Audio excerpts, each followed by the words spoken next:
Armstrong கொலை வழக்கை சிபிஐக்கு மாற்ற வேண்டும், இல்லையென்றால் தமிழகம் முழுவதும் பகுஜன் சமாஜ் கட்சியினர் பல்வேறு போராட்டங்களில் ஈடுபட போவதாக திருவள்ளூரில் நடைபெற்ற ஆர்ப்பாட்டத்தில் எச்சரிக்கை விடுத்தனர்.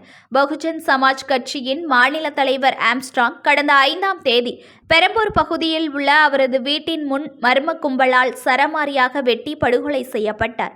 இந்த கொலை தொடர்பாக ஏற்கனவே கொலை செய்யப்பட்ட பிரபல ரவுடி ஆற்காடு சுரேஷின் தம்பி பொன்னை பாலு உள்ளிட்ட 11 பேர் கைது செய்யப்பட்டனர்.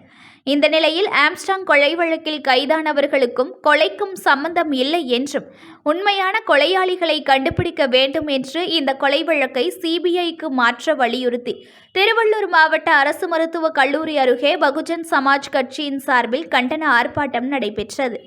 இந்த ஆர்ப்பாட்டத்திற்கு மாவட்ட தலைவர் பிரேம் தலைமை தாங்கினார். இதில் 500க்கும் மேற்பட்ட பகுஜன் சமாஜ் கட்சியினர் கண்டன ஆர்ப்பாட்டத்தில் ஈடுபட்டனர். கட்சியின் மாநில செயலாளர் சத்தியமூர்த்தி, பகுஜன் சமாஜ் கட்சியின் மாநில தலைவர் ஆம்ஸ்ட்ராங் கொலை வழக்கில் கைதானவர்கள் உண்மையான குற்றவாளிகள் இல்லை, உண்மையான குற்றவாளிகள் யார் என்று கண்டுபிடித்து கொலையின் பின்னணியை கண்டறிய வேண்டும்.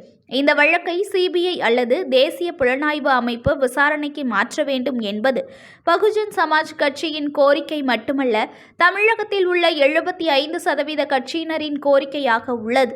கொலை நடந்து 11 நாட்கள் ஆகிவிட்டது. ஆனால் கொலைக்கான பின்னணி என்ன? இது கூலிப்படையின் கொலை என்றால் கூலி கொடுத்தது யார்? இதற்கு பின்னால் இருந்து செயல்பட்டதும் மூளையாக இருந்து செயல்பட்டதும் யார்? இதற்கு பணம் கொடுத்து செயல்படுத்தியது யார் என்று கண்டுபிடிக்க வேண்டும்.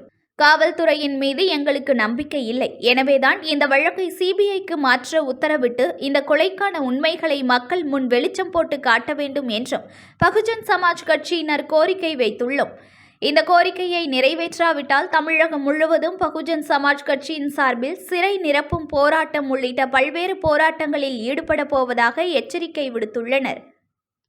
News1 தமிழை லைக் பண்ணுங்க, கமெண்ட் பண்ணுங்க, ஷேர் பண்ணுங்க, மறக்காம சப்ஸ்கிரைப் பண்ணுங்க.